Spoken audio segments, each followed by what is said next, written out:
अब तो ये अपने नाकारेपन को छुपा नहीं पा रहा है। अब बच्चा पूछ रहा है कि सड़क क्यों नहीं बनी, पुल क्यों नहीं बना, मुंह में कोई बकार नहीं है। तो अब हमारे बारे में बोलता है, पार्टी के बारे में बोलता है कि बाहर से कहा आएगा। तो कांग्रेस के नेता से पूछ लो बाबू जरा सा एक सवाल उनसे भी कि आपके पार्टी की जो सुप्रीम है नेत्री सोनिया गांधी, उसका मैके कहाँ है? चुनामारी है, न हिजली है, न डब्बाबारी है, कहाँ है? उसको पूछ लो वो विदेशी है कि नहीं है। हम उसको विदेशी नहीं कहते, बहु है इसकी इज्जत करते हैं। उनसे पूछ लो कांग्रेस के नेताओं से, एमजे अकबर को जो जिताने के आए थे, कलकत्ता का रहने वाला, तो पूछो कि उसका घर कहाँ है? सिरसिरता की पराइत गाता। उनके बाद पूछ लो कि उनका जो कांग्रेस का शहजादा है राहुल गांधी, नाबालिग शहजादा, ये शहजादा जो इलेक्शन लड़ते लड़ते उसका बाप दादा का घर इलाहाबाद दिल्ली में पैदा हुआ, तो चाहे इलाहाबाद में लड़ता या दिल्ली में लड़ता, लेकिन वो चला गया केरल में जहां माइनॉरिटी की आबादी है। तो उनको पूछो कि तुम्हारा नेता जो वहां चला गया तो वो देसी है कि विदेशी है? बीजेपी का भी लोग सब कभी कभी से बात बोलता है, तो बीजेपी के लोगों को पूछो कि तुम्हारा मोदी पैदा हुआ गुजरात में, लड़ने आया काशी, तो देसी है कि विदेशी है? बीजेपी के लोगों से पूछो कि सनाराज सुपौल का उसका झौला ढोते हो यहाँ अमोर में, तो वो देसी है कि? विधानसभा चुनाव नजदीक है, तैयारी कैसे चल रही है? तैयारी पूरे बिहार में चल रही है, पार्टियां भी तैयारी कर रही हैं और आवाम भी। आवाम अपने नाकारों को छांटना चाहती है, पसमानदगी और पिछड़ेपन से निजात चाहती है, काम करने वालों को तलाश करती है, और नाकारों को अब की बार आवाम आराम करने देगी। ये अमोर का फैसला हो चुका है। अमोर में देखिए आज़ादी के 73 साल हो गए। इस वक्त चूँकि मैं अमोर विधानसभा हूँ, बिहार के एमआईएम का सदर हूँ, तो पूरे बिहार की खबर रखता हूँ, लेकिन चूँकि इस वक्त मेरा दौरा अमोर में हो रहा है, मैंने यहाँ उजड़े हुए छप्पर देखे, कटी हुई बस्तियां महानंदा और कनके के किनारे देखा, टूटी हुई सड़कें देखी, लटकता हुआ पुल देखा, मायूस चेहरा देखा, उजड़ी हुई पेशानी देखी, लोगों के दरमियान में घबराहट देखा, अपने नेता से सवाल करने की हिम्मत नहीं है, अंग्रेजों के ज़माने का खौफ देखा। मेरी पार्टी ने फैसला किया है कि अंग्रेजों से मेरे मुल्क को आज़ाद कराया बाप दादा ने, इस अमोर और बैसा में भी जिन लोगों ने अंग्रेजों के इस अंदाज में लोगों को खौफ किया, बेजा सरदारी कायम की है, लोगों के स्कूल बनने नहीं दिए कि गरीब का बेटा पढ़ जाएगा, सड़कें बनने नहीं दी कि लोग यहाँ के फॉरवर्ड हो जाएंगे, पुल नहीं बनवाए कि तरक्की हो जाएगी। इस इलाके को जिसने मंसूबाबंद तौर पर गरीब रखा है, जिसने जुल्म किया है, यहाँ जिन बस्तियों में एम्बुलेंस नहीं आने की वजह से हमारे हजारों बूढ़े बाप और माँ बगैर दवाओं के मर गए हैं, उससे इंसाफ लेने का वक्त आया है। ब्लॉक में बदनवानी है, असेंबली में खामोशी है, सरकारी तमाम तो योजनाओं का भ्रष्टाचार है, और दूसरी तरफ यह है कि आवाम के मुंह पर तालाबंदी है। इन तमाम तर चीज़ों के खिलाफ एमआईएम लड़ने आई है। एमआईएम इसलिए भी लड़ने आई है कि वो जिस पार्टी का एमएलए यहाँ है, उस पार्टी ने दिल्ली पर एक लंबे अरसे तक हुकूमत की है, और इस इलाके में अक़लियत की बड़ी आबादी है, और अक़लियत की आबादी अपने ईमान और अक़ीदे के लिए मस्जिद से मोहब्बत करती है। बाबरी मस्जिद में मूर्ति बैठाई गई कांग्रेस के ज़माने में, बाबरी मस्जिद में ताला लगा कांग्रेस के ज़माने में, बाबरी मस्जिद का ताला टूटा 86 में कांग्रेस के ज़माने में, बाबरी मस्जिद 92 में टूटी कांग्रेस के ज़माने में। कांग्रेस वक्फे से बेनकाब हुई, लेकिन जब सुप्रीम कोर्ट का फैसला आया तो कांग्रेस का असल चेहरा नहीं बल्कि कांग्रेस बरहना हो गई, इसके जिस्म पर कोई कपड़ा नहीं था, नंगा हो गया कांग्रेस। और क्या बीजेपी के लोग जितनी खुशियां मना रहे थे उतनी खुशियां कांग्रेस के लोग भी मना रहे थे। और 5 अगस्त को जब हमारे अकीदे का मरकज बाबरी मस्जिद, हमारी शरीयत का एक मरकज, जहां जिसको तोड़कर, जिसके बारे में सुप्रीम कोर्ट ने कहा कि किसी मंदिर को तोड़कर मस्जिद के बनाने की कोई शहादत नहीं है, मस्जिद को तोड़ना एक मुजरिमाना अमल था, लेकिन फिर भी वहां मंदिर बनाने का फैसला हुआ। हम सब गमगीन थे, हम रो रहे थे, घरों में बिलक रहे थे। हमारे उलमा, हमारे सूफी, हमारे दीनदार हजरात शरीयत से मोहब्बत रहे, हत्ता के शराबी मुसलमान भी जो मस्जिद से मोहब्बत रखता है वो उस दिन उदास था। लेकिन कांग्रेस के लोग उस दिन नाच रहे थे बीजेपी के साथ। क्या कह रहे थे कि कांग्रेस भी यही चाहती है कि यहाँ भव्य मंदिर का निर्माण हो। राजीव गांधी के बेटे और बेटियों ने क्या कहा कि मेरे पिताजी का सपना साकार हुआ। क्या कहा दिग्विजय सिंह ने कि पूजा की जरूरत नहीं, ये तो हमारे कांग्रेस के जमाने में हुआ था। क्या किया कमलनाथ ने, कांग्रेस का एक्स चीफ मिनिस्टर, के भाजपा के लोगों तुम लोग तो ईंट और पत्थर से मंदिर बनाते हो, हम कांग्रेस की ओर से चांदी की ईंट भेज रहे हैं कि मंदिर का निर्माण करो।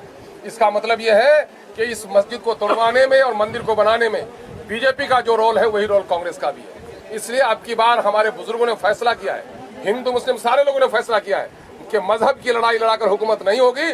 जिन लोगों ने ये काम किया उनको सबक सिखाने का काम करेंगे। एक तीसरा फैसला अमोर की जनता ने किया है, वो ये किया है कि हर मुसलमान हिंदू आस्था है रामायण से, महाभारत से, उनकी जो मजहबी धार्मिक किताबें। तो हमारा धर्म ये कहता है कि सभी धर्म का आदर करो, धर्म गुरु का आदर करो, धर्मस्थली का आदर करो, धर्म ग्रंथों का आदर करो। ये हिंदुस्तान भारत है, भारत देश का कोई मजहब नहीं है। ये खुदा को माने वो भी भारतीय है, बहुत सारे खुदाओं को माने वो भी भारतीय है, किसी खुदा को नहीं माने नास्तिक भी भारतीय है। लेकिन मोदी ने क्या किया, हमारे कुरान पर हमला किया। तलाक कुरान का फैसला है, यानी खुदा का फैसला है। एक मुसलमान गर्दन कटा सकता है, अपने कुरान के एक हर्फ को बदलने की इजाजत नहीं देगा। लेकिन जब कुरान पर हमला किया पार्लियामेंट में, उस वक्त हमारे यहाँ का जो पार्लियामेंट का मेंबर था वो आलिम दीन थे, और वो आलिम दीन ने बोलना चाहा कि ये हमारे शरीयत के खिलाफ है, औरतों के हुकूक के खिलाफ है, जमहूरी आइन के खिलाफ है, मैं बोलूंगा।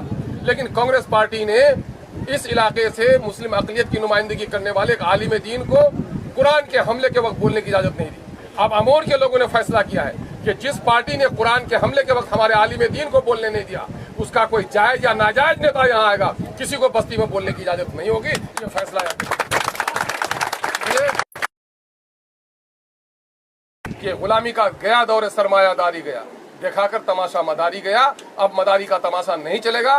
नौजवान हमारा जग गया है। खासकर मैं मुबारकबाद देता हूँ हमारा वो परदेसी नौजवान जो चकड़िया बन के गया दिल्ली, आज वहाँ से फोन कर रहा है कि बा दखेली से एमआईएम को वोट दी, अगर एमआईएम को वोट नहीं दिलो तो मोह घोट नहीं हो सब तहो नहीं पठान। तो बुढ़ो जो कुछ के भी खानदानी चीजा पाटिल बुढ़ो अल्लाह शुक्र से तौबा कर लिया और सबको आज पतंग पतंग करो बाबू। सर कांग्रेस कहते हैं कि ये एमआईएम जो है बीजेपी का बी टीम है, जो एमआईएम जो आए हैं पूरा बीजेपी को फायदा पहुंचा रहे हैं। आप सुनो, ये टीम और बी टीम का मतलब जो है आपस में जिनसे दोस्ती हो, तो मस्जिद को तोड़ने में और मस्जिद की जगह मंदिर बनाने में किन की दोस्ती है बाबू? कांग्रेस की है कि नहीं है बीजेपी के साथ? तो ये टीम और बी टीम वही ना हुआ, सिक्के का एक दूसरा पहलू। हाँ, ये एमआईएम क्या है? ये एमआईएम चोरों के खिलाफ चिराग लेकर मैदान में आया है। तो चोर को चिराग से दुश्मनी होती है, बेईमानों को पंचायती से अदावत होती है, और नाकारे लोगों को और बेईमान लोगों को और जिन लोगों ने अमेर के लोगों को ठगने का काम किया है, सूरज निकलता है तो चमगादड़ अंधा हो जाता है, और सच्चाई जब सामने आती है तो दलालों को परेशानी। विधानसभा की जनता आप पर जो पूरा उम्मीद किए हैं विकास करेंगे अब्दुल साहब, क्या उनकी उम्मीद पर आप कायम रहेंगे? देखो, नेता का चाल चलित रही उसके आइंदा के मुस्तकबिल के मंसूबे का ऐलान करता है। अख्तरुल ईमान वो है जिसने एक दिन में 30 हाई स्कूल सेंक्शन करवाने का काम किया किशन। तो अमोर की जनता ये समझ रही है कि अख्तरुल ईमान आएगा तो इंशाअल्लाह यहाँ हाई स्कूल खुलेगा। अख्तरुल ईमान ने 3 महीने के अंदर टूटे हुए पुल बनवाने का काम किया, और यहाँ 3 साल पर भी पुल नहीं बन पाया है। तो लोगों को यकीन है कि अख्तरुल ईमान आएगा तो यहाँ पुल बनेगा। जब यहाँ घर कटा तो कटान और धसान कहा नेता ने, और अख्तरुल ईमान ने कहा यह सरकार की लापरवाही का नतीजा है। जब सैलाब आया में टेंट जमा करके लोग थे पैसा पुल के सामने में, 300 से ज्यादा फैमिली। अख्तरुल ईमान आया तो सबको खाना मुहैया करवाया। अख्तरुल ईमान ने आया तो ब्लॉक के अफसरों को धमकाया कि बीडीओ और सीओ तुम्हारी माँ और तुम्हारी बाप होता है, यहाँ पर तुम ऐसा ही करते। और आपका नेता आया तो कहेगा सरकार कत्ते खर्चा करके। अख्तरुल ईमान ने कहा सरकार के बाप का नहीं, मेरा पैसा है, मेरे लोगों को देना पड़ेगा। तो लोगों को विश्वास है कि शायद हम कुछ करके दिखा सकते हैं। सर कांग्रेस के कुछ जो नेता है वो कहते हैं कि अब्दुल ईमान साहब दूसरे विधानसभा से हैं, फिर अमोर विधानसभा से लड़ेंगे, अमोर विधानसभा होना चाहिए। देखिए, कांग्रेसियों ने हमेशा लोगों के जज्बात का इस्तेहसाल किया है, हकीकत पसंदी का कभी काम नहीं किया। कांग्रेसी नेता की एक ही खूबी रही कि आज 30-35 सालों तक सिर्फ उसने क्या कहा, देखेले सुरजापुरी एक है जो नीते खोटा जीते जावे, नीते फिर कुल्हैया जीते जावे, हमरा सबको एक है जो। तो अमोर की बदनसीबी की वजह सैलाब नहीं है, सिर्फ अमोर की बदनसीबी की वजह सिर्फ टूटी हुई सड़कें नहीं है, टूटा हुआ लटकता पुल नहीं है, बल्कि अमोर की बदनसीबी की असल वजह है असबियत। असबियत को इस्लाम में, अखलाक में, इंसाफ में हराम करार दिया गया है। असबियत का मतलब है वसूल और इंसाफ को ताक पर रखकर किसी का तरफदार बन जाना। अल्लाह के रसूल ने इसको हराम करार दिया है, और ये सारे इंसानों के लिए है। बस्ती बस्ती का लोग एक हो जाएगा, पंचायती में कहेगा कि बस्ती का लोग एक हो जाओ, तो सही पंचायती होगी? नहीं होगी। तो यहाँ अफसोस कि यहाँ पर बंगाली जीता या कुल्हैया जीता, अमोर की जनता नहीं जीत पाई, है ना। तो सवाल ये पैदा होता है, अब जब इन लोगों के सामने में, चोर के सामने में चिराग जलने से कितनी परेशानी होती है, जब अख्तरुल ईमान आया, एमआईएम के लोगों ने आवाज लगाई, इनको परेशानी है। अब तो ये अपने नाकारेपन को छुपा नहीं पा रहा है। अब बच्चा पूछ रहा है कि सड़क क्यों नहीं बनी, पुल क्यों नहीं बना, मुंह में कोई बकार नहीं है। तो अब हमारे बारे में बोलता है, पार्टी के बारे में बोलता है कि बाहर से कहा आएगा। तो कांग्रेस के नेता से पूछ लो बाबू जरा सा एक सवाल उनसे भी कि आपके पार्टी की जो सुप्रीम है नेत्री, सोनिया गांधी उसका मैके कहाँ है? चुनामारी है, न हिजली है, न डब्बाबाड़ी है, कहाँ है? उसको पूछ लो वो विदेशी है कि नहीं है। हम उसको विदेशी नहीं कहते, बहु है इसकी इज्जत करते हैं। उनसे पूछ लो कांग्रेस के नेताओं से, एमजे अकबर को जो जिताने के आए थे, कलकत्ता का रहने वाला, तो पूछो कि उसका घर कहाँ है? सिरसीता की बारात गाता। उनके बाद पूछ लो कि उनका जो कांग्रेस का शहजादा है भी राहुल गांधी, नाबालिग शहजादा, ये शहजादा जो इलेक्शन लड़ते लड़ते उसका बाप दादा का घर इलाहाबाद, दिल्ली में पैदा हुआ, तो चाहे इलाहाबाद में लड़ता या दिल्ली में लड़ता, लेकिन वो चला गया केरल में जहां माइनॉरिटी की आबादी है। तो उनको पूछो कि तुम्हारा नेता जो वहां चला गया तो वो देसी है कि विदेशी है? बीजेपी का भी लोग सब कभी कभी से बात बोलता है, तो बीजेपी के लोगों को पूछो कि तुम्हारा मोदी पैदा हुआ गुजरात में, लड़ने आया काशी, तो देसी है कि विदेशी है? बीजेपी के लोगों से पूछो कि सनाबाज सुपौल का उसका झौलाट होते हो यहाँ अमोर में, तो वो देसी है कि विदेशी? असल ये बुर्जुआ लोग, समाज के ये बड़े माने दलाली करने वाले लोग, बड़े आदमी का बेटा गिर गया तो बाबू फिसले गए, आखिरी बेर बेटा पिछले गए तो बेटंगा चलवार तो तरीके नहीं। तो मैं अख्तरुल ईमान यहाँ पर एमपी का इलेक्शन लड़ा हूँ, 52,000 लोगों ने मुझे वोट दिया है। तो जो ये कहता है कि बाहर का है, तो 52,000 लोगों को गालियां दे रहा है, और ये मेरा 52,000 एक एक वोट ले लेगा सिर्फ, तो 1,04,000 वोट हो जाएगा और उसको कहीं जगह नहीं मिलेगी। इसलिए समझो कि हम विदेशी नहीं हैं। और वो संविधान के विरुद्ध बात करता है। संविधान में जिसको जहां से इलेक्शन लड़ने का हक है उसको वहां से जीतने का हक है। अगर उसके अंदर में ताकत है इसमें, तो मेरा जाके नॉमिनेशन कैंसिल करवा दे, कह दे कि विदेश ये बाहर का आदमी नहीं कर सकेगा।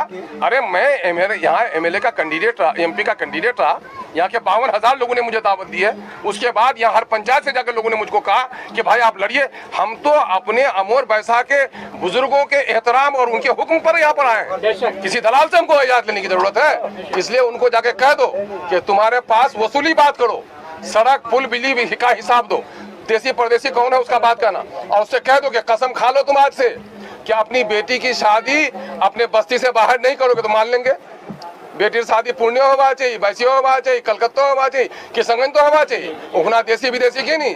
छोटा बीमारी पूर्वे तो चमार डॉक्टर इलाज करवा सको, पूर्णिया जवा सको, आज होना इलेक्शन में बारी हो जाए तो कहीं पैसा दे रहो मिला।